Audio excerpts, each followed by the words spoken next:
السلام علیکم ناظرین، میں اس وقت موجود ہوں لیاقت باغ کے اندر، جہاں پہ ابھی سے تھوڑی دیر پہلے ایک عظیم الشان شخصیت کو الوداع کیا ان کے ہزاروں نہیں لاکھوں چاہنے والوں نے۔ یہ راولپنڈی کا لیاقت باغ اپنی وسعت کے باوجود تنگ پڑ رہا تھا اور دور دور تک سڑکوں پہ صفیں بنی ہوئی تھیں جو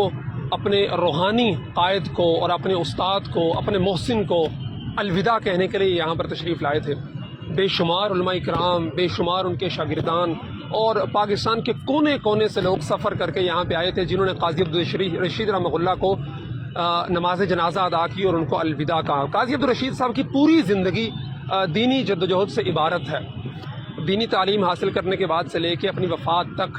50-60 سال کا جو ان کا ایک سفر تھا طویل عملی زندگی کا، وہ دفاع ختم نبوت سے شروع ہو کر دفاع مدارس، دفاع صحابہ، ناموس رسالت اور تمام تر شاعر اسلام کی جتنی بھی جدوجہد اور تحریک پنڈی اسلام آباد نہ صرف بلکہ پورے پاکستان کے اندر جہاں جہاں اٹھتی رہیں، قاضی عبدالرشید صاحب ان تحریکوں کے اندر، ان جماعتوں کے اندر، ان ریلیوں کے اندر آپ کو صف اول پہ نظر آتے ہیں۔ پوری زندگی ان کی دینی شاعر کی حفاظت کے اندر گزر گئی، اور مرنے سے پہلے بھی آخری جو چند ایام تھے وہ دیکھیے کہ کس قدر قابل رشک تھے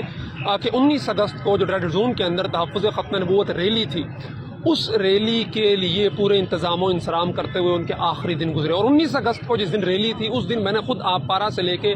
ریڈ زون تک، پارلیمنٹ کے دروازے تک ان کے ساتھ ایک ہی کنٹینر کے اندر سفر کیا، اور اس دن اتنی تیز دھوپ تھی کہ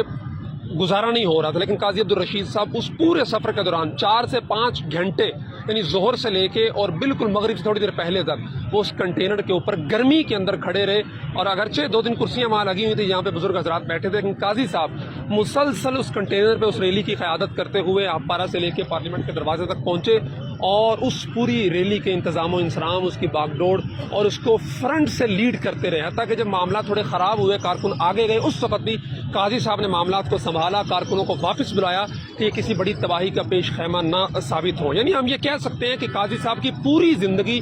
ایک ایسی انہوں نے گزاری کہ کوئی بھی شخص تمنا کر سکتا کہ یار ایسی زندگی اللہ مجھ سے گزروائے، اور موت بھی اللہ نے ان کو ایسی دی کہ قابل رشک موت ہے کہ ختم نبوت کا دفاع کرتے کرتے وہ اللہ تبارک و تعالیٰ کے حضور پہنچ گئے۔ اور جب آخری دفعہ 19 اگست کو میں نے دیکھا، اس وہیں سے جب اترا دعا سے پہلے، تو بالکل صحیح سلامت اور جوش و جذبے سے معمور آخری لمحے تک مائک ان کے ہاتھ میں اور تحفظ ختم نبوت کے نعرے لگا رہے تھے، اور اللہ نے ان کو جانے سے پہلے جس جدوجہد کی انہوں نے ایک کے اندر چلے تھے ختم نبوت کی، سپریم کورٹ کے فیصلے کی صورت میں نوید بھی سنا دی، اور اس وقت انشاءاللہ تبارک و تعالیٰ وہ جس نبی کی ختم نبوت کے لیے جدوجہد کرتے رہے، جس نبی کے دین کی حفاظت کے لیے وہ ایک کوشش کرتے رہے، جس نبی پر اترے ہوئے قرآن کو پورے پاکستان کے اندر پھیلانے میں وہ اپنا کردار ادا کرتے ہوئے وفاق المدارس کے ناظم کی حیثیت سے اسی نبی کے قدموں میں انشاءاللہ تبارک و تعالیٰ اس وقت وہ بیٹھے ہوں گے اور اپنے محبوب کا دیدار کر رہے ہوں گے۔ اللہ تبارک و تعالیٰ ہمیں بھی قاضی صاحب جیسی زندگی اور انہی جیسی خوبصورت موت نصیب فرمائے۔ جزاکم اللہ خیرہ۔